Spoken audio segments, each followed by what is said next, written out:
Hello and welcome back to another episode of Cook's Corner.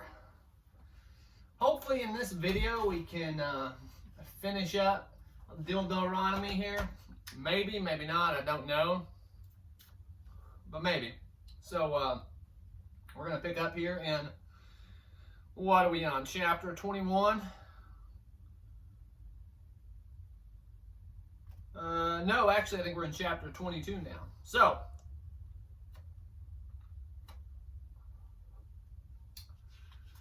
chapter 22, 21, we have, "Then they shall bring out the damsel to the door of her father's house, and the men of the city shall stone her with stones, that she die, because she hath wrought folly in Israel, to play the whore in her father's house. So shalt thou put evil away from among you." So,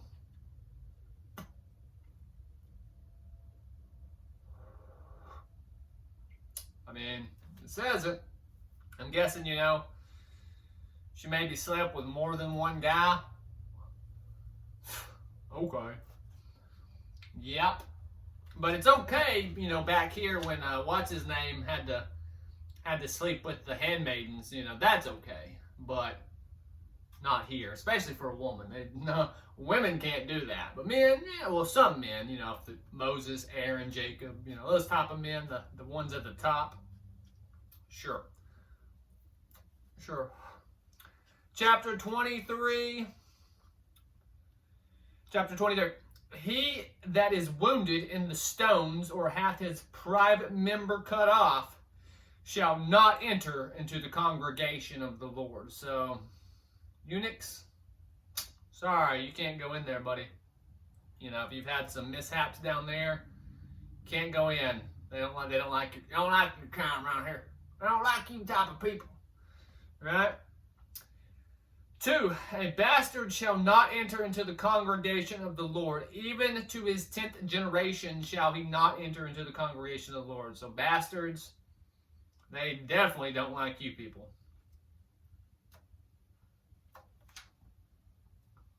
Definitely not. "An Ammonite or Moabite shall not enter into the congregation of the Lord. Even to their 10th generation shall they not enter into the congregation of the Lord forever." Forever. That's what it says. Forever. So, I really don't like those people. I'm telling you, man, these people are racist. Racist. Alright, let's flip along here. What do we got next? Skip those chapters. And again, I'm skipping some chapters, but because I just got tired of reading this, checking the shit off, because there's just so much. I just got tired of it. So, 28, "And it shall come to pass that I shall hearken diligently unto the voice of the Lord thy God, to observe and to do all thy commandments which I command thee this day, that the Lord thy God will set thee high above all nations on earth." We already knew that, didn't we? We already knew that. 28, 21, "And the Lord shall make pestilence cleave unto thee, until he have consumed thee from the land, whither thou goest to possess it."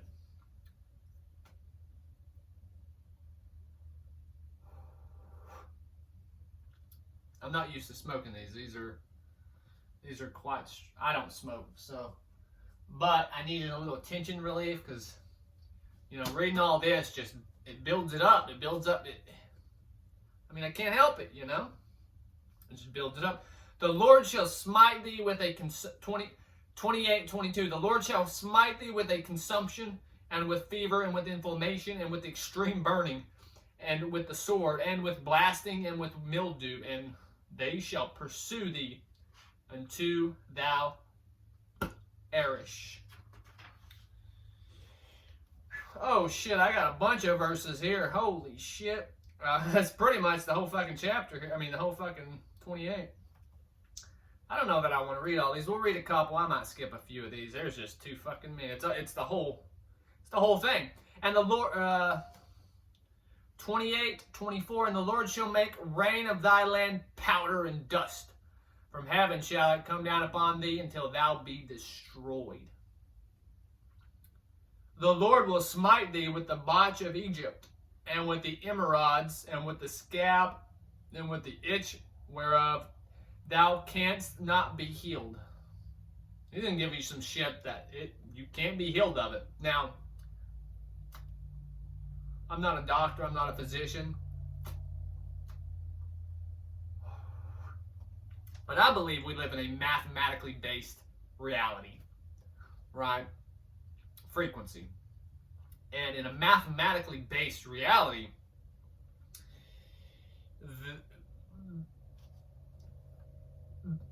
basically, if the mathematics exist to create something, then by default, the mathematics exists to nullify that something. It has to. It absolutely has to, right? Absolutely. In a mathematically based reality. And that's what we live in. We live in a mathematically based reality.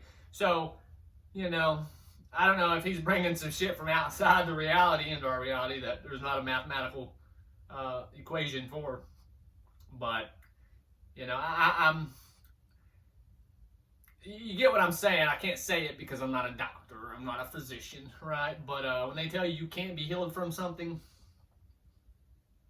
really? And the Lord shall smite thee even with madness and blindness and astonishment of heart.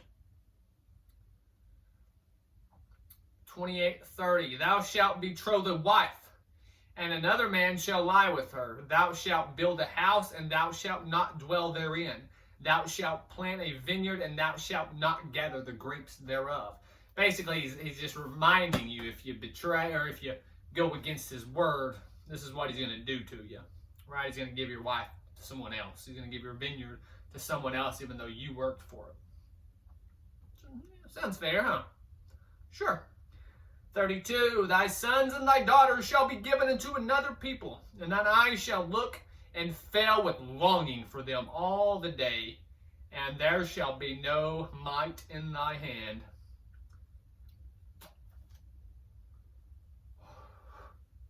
I don't know. 35, the Lord shall smite thee in the knees and in the legs with a sore botch that cannot be healed, from the sole of thy foot into the top of thy head. 41, thou shalt beget sons and daughters, but thou shalt not enjoy them, for they shall go into captivity. Now he's telling you he's going to send your sons and daughters into slavery. Slavery. Slavery. That's what he just said. He is condoning, he is promoting, he is advocating for slavery. Now one person out there tell me that's okay. I'll wait.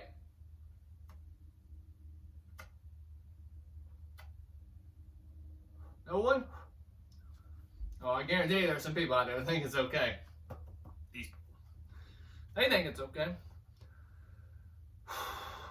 45, moreover, all these curses shall come upon thee, and shall pursue thee, and overtake thee, till thou be destroyed, because thou hearkenest not unto the voice of the Lord thy God, to keep his commandments and his statutes which he commanded thee.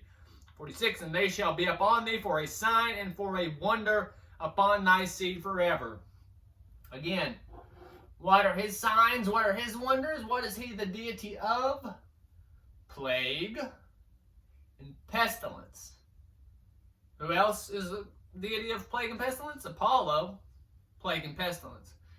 And later on, way later on, because I'm going to keep using Apollo, I'm going to keep bringing up Apollo, but later on you're really going to understand why I keep comparing him to, these two deities together, right?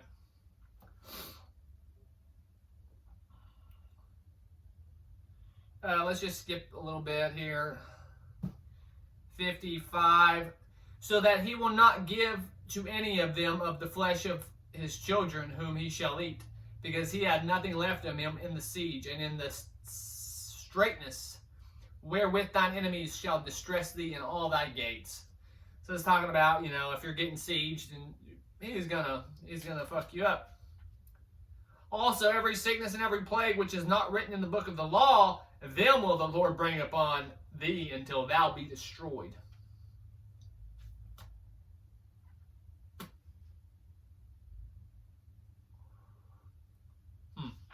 Okay. 29:7. And when ye came into the place, Sihon, the king of Heshbon, and Og, the king of Bashan, came out against thee into battle. Remember, they came to their gates, right? The Israelites, the Hebrews, whatever the fuck you want to call them. They invaded, right? They brought their swords ready to go to war.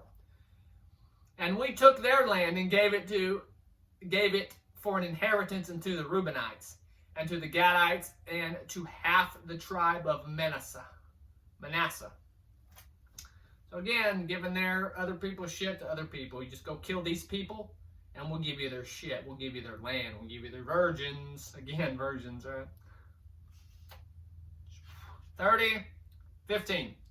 See, I have set before thee this day life and good, and death and evil. He just said it. He creates good and evil, plague and healing. Apollo, plague and healing. I mean, I didn't say it. It said it. 31:17. Then my anger shall be kindled against them in that day, and I will forsake them, and I will hide my face from them, and they shall be devoured, and the many evils and troubles shall befall them, so that they will say in that day, are not these evils come upon us, because our God is not among us.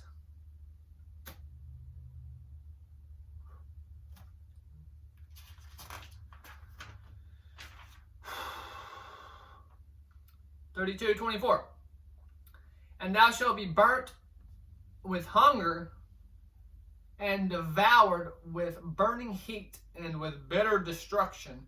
I will also send the teeth of beasts upon them, with the poison of serpents of the dust. 25. The sword without terror within shall destroy both the young man and the virgin, the suckling also with the man of gray hairs.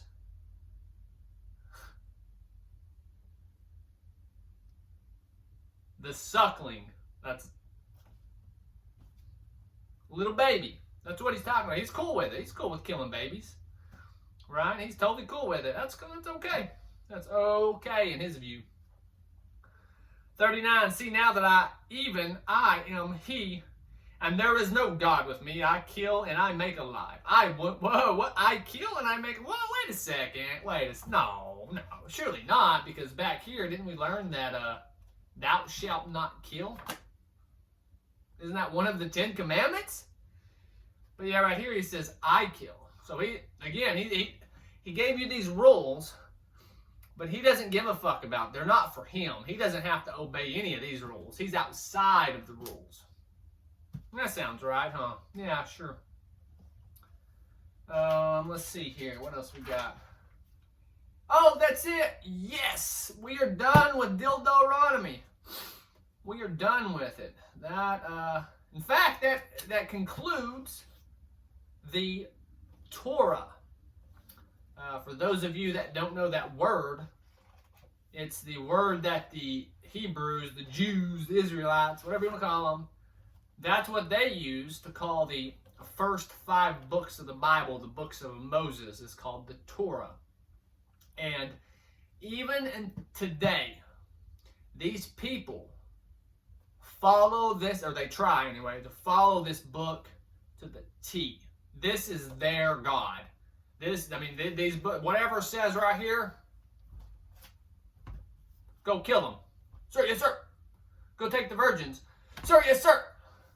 Go smite these people. Sir, yes, sir. That's, this is theirs. They act like this is so holy and so benevolent and full of love. Well, it is for the ones that are, again, Moses. It is for, the top, Aaron, the priest, and all of them. He's going to help them out a lot. He's going to give them all kinds of cool shit that used to be owned by other people.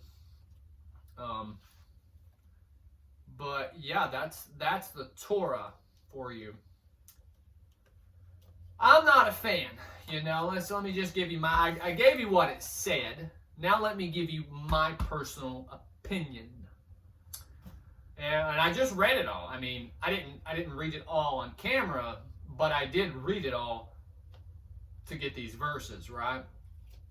And this is just my personal opinion.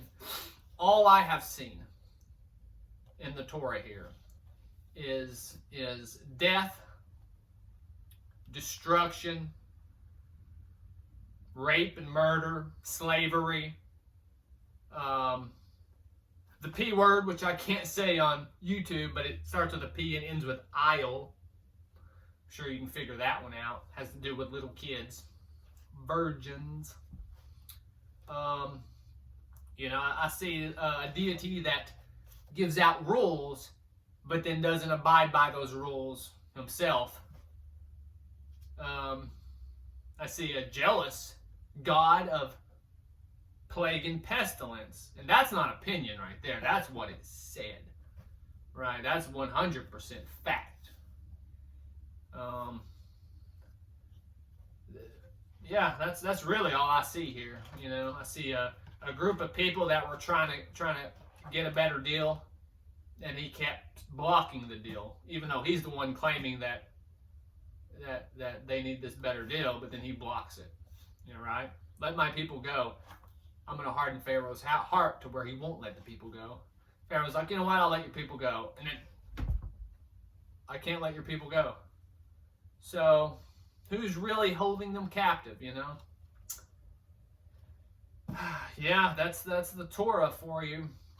So next we get into the book of Joshua, which honestly makes me want to change my fucking name, right? It really does. I don't want to have anything in common, even my name, with this book, or with these books. This isn't one book. This is many books, right? I don't know how many are in here, but there's many books written over many different years, many centuries, you know, whatever. And they try to put them all together and create this linear narrative. But what they don't tell you is that a lot of these stories came from Babylon, and even those stories came from older stories, you know, Sumerian, Akkadian, you know, the Atrahasis, the Enuma Elish. You've heard me say that word a few times. It comes, the Karsag tablets, it comes from all that stuff, you know, and they just picked it up while they were held captive in Babylon. There's a lot of people don't understand. Their captivity in Babylon was an assimilation. That's what it was. It was assimilation. They were part of the society, and their priests had access to the libraries, to the libraries that had all of these stories. So that's where most of them come from.